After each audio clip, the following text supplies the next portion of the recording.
Ah bah, je t'entends plus. Bonjour Agnès. Ah voilà, je t'ai retrouvé. Ouais. Comment vas-tu? Très bien, très bien. Oui, oui, merci. C'est une période un peu spéciale hein, qu'on vit tous, mais ça va bien, ça va bien.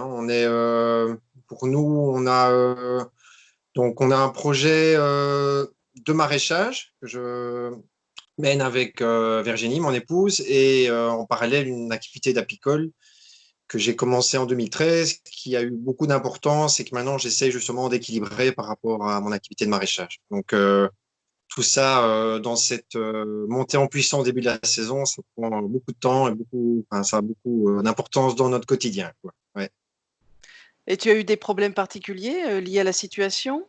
Alors écoute, en fait, nous, dans notre démarche, en fait, ça fait quelques années qu'on travaille sur l'autonomie alimentaire. C'est même, on communique beaucoup autour de ça sur le projet. Notre projet, c'est un peu particulier, c'est du maraîchage en auto-récolte. Donc, les personnes viennent, récoltent eux-mêmes sur le champ, on les encourage à faire des cuisines, à stocker, évidemment, quand c'est les légumes de saison, les stocker pour les manger en saison. Il y a différentes manières de stocker. Le plus connu, c'est le congélateur, mais il y en a d'autres, bien sûr.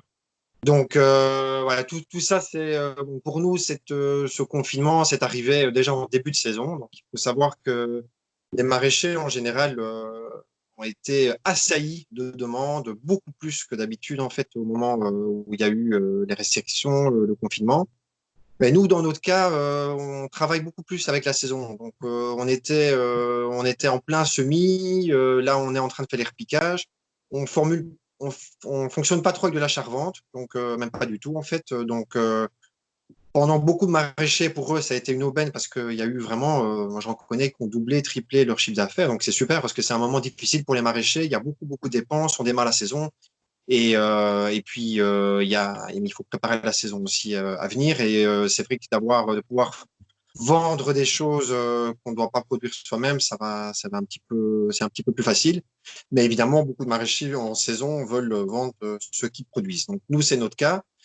L'apiculture à côté, ben, c'est toujours un peu ça. C'est que j'avais commencé, c'était que l'apiculture. Le projet de maraîchage, on a démarré en 2016. Et maraîchage a pris vraiment d'importance de plus en plus.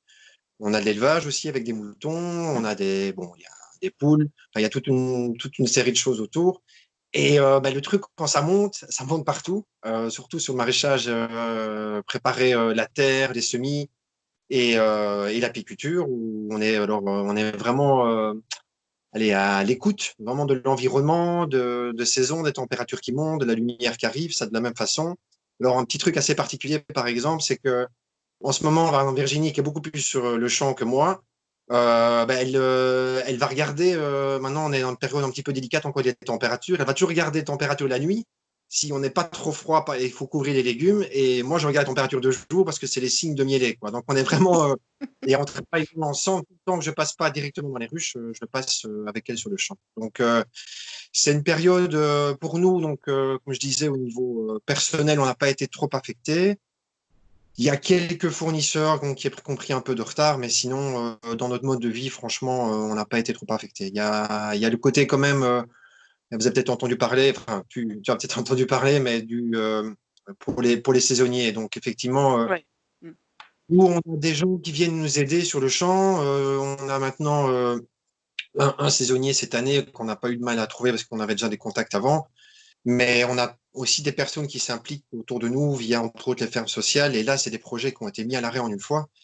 Et donc, c'est des personnes vraiment qui sont demandeuses de venir travailler. Et là, on peut plus, quoi. Donc, ça, c'est Mmh. vrai que ça nous pose des problèmes parce que nous, c'est des personnes qui nous aident beaucoup et sur lesquelles on aime bien pouvoir compter aussi. Parce que là, le début de saison, il y a vraiment beaucoup, beaucoup, beaucoup de choses à faire pour installer, quoi. Et puis après, c'est plus de l'entretien et il faut vraiment tout préparer. Donc, effectivement, à ce niveau-là, c'est un petit peu compliqué. Dans les ruches, sinon, bah, écoute, moi, j'ai des colonies qui ont très bien passé l'hiver. Alors, il faut savoir au niveau apicole, j'ai pas mal de ruches, mais en fait, des ruchers disséminés dans différentes façons. Donc, ici, les ruchers autour de moi, j'ai 4 ruchers principaux avec, bah, selon les endroits, entre 4, 5 et ici, j'ai allez, peut-être une quinzaine de ruches. Mais alors, j'ai des ruches qui sont aussi disséminées dans des endroits, plus des zones urbaines et que j'exploite via Medina Bay. Mmh. Euh, donc là, ça a pas mal affecté mon activité parce que donc la gestion des ruchers, c'est beaucoup plus facile parce que des ruchers urbains, c'est souvent 2 ruches par site. Il faut aller d'un site à l'autre, il faut aller sur les toits. Donc il y a beaucoup de temps passé d'un rucher à l'autre.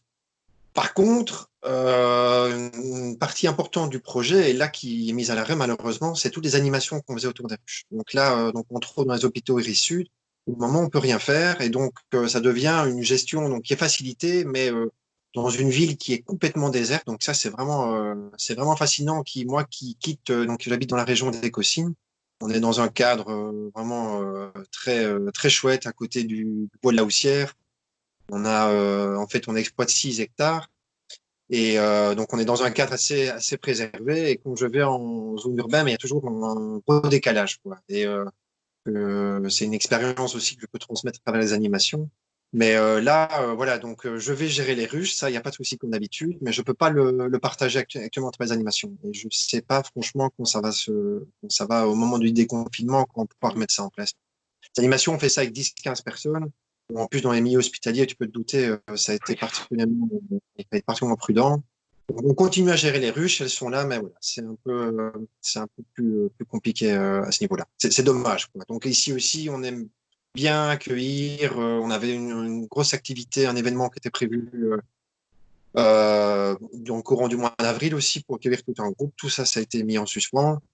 Et la saison va bientôt commencer. Donc nous, on s'attend, parce qu'on a beaucoup de monde qui nous contacte, on s'attend à avoir une grosse saison, on s'y prépare, on a mis beaucoup de choses sur le champ. Donc voilà, on va voir comment ça va commencer.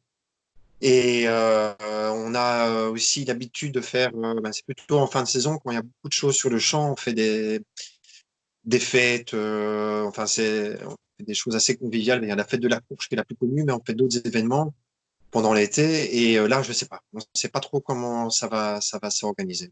On Mmh. attend. Et Voilà. vous allez continuer votre système de comment dire? D'autorécolte? Ça va pas être autrement? Alors, l'autorécolte, en fait, ça fonctionne. Les personnes viennent, on leur explique, et après, ils sont autonomes sur le champ. Donc, Ah en oui. fait, tout ce qui est station sociale, ils gèrent totalement. L'espace, on est en espace ouvert. Enfin, c'est plutôt assez idéal, hein, comparé à un Ouais, ouais. supermarché ou même finalement, il y a vraiment l'espace. Et nous, après, quand les personnes ont cueilli leurs légumes, on les accueille, il y a une caisse et on pèse. Et puis, voilà, donc, oui, ça va être facile à mettre en place. On va continuer. Ce qu'il y a, c'est qu'on a un petit accompagnement aussi parce que personne vient pour la première fois. On leur explique un peu comment Mmh. cueillir. On aime faire ça aussi. Mais ça peut se faire. On le fait déjà, hein. Il y a déjà quelques personnes qui viennent comme ça parce qu'on continue à vendre des œufs. Il y a les premiers légumes qui arrivent maintenant au serre. Ça va commencer en mois de juin. Donc, à un moment où on espère, ça va Ouais. un petit peu, hein, on espère. On va On voir. espère quand même, hein. Très bien, bah, c'est Euh, super d'avoir eu ton témoignage en tout cas. oui, bah avec Tu plaisir. tu tu voulais rajouter quelque chose peut-être? Non, je sais pas si tu as Ah des non, mais questions. c'était, simplement les pots de miel, donc tu les vends aussi, dans ton petit accueil? Oui, alors le miel, je le vends exclusivement en pot de 250 grammes. Et en fait, moi, j'aime beaucoup travailler. Donc, je me disais, j'ai beaucoup de ruchers. Et en fait, ça m'a amené à avoir une démarche où je travaille vraiment avec des notions de terroir, de super terroir. Chaque rucher a son miel. Et parfois même au sein, donc, par exemple ici au bord du bois de la Houssière, j'ai vraiment des mielés assez typés.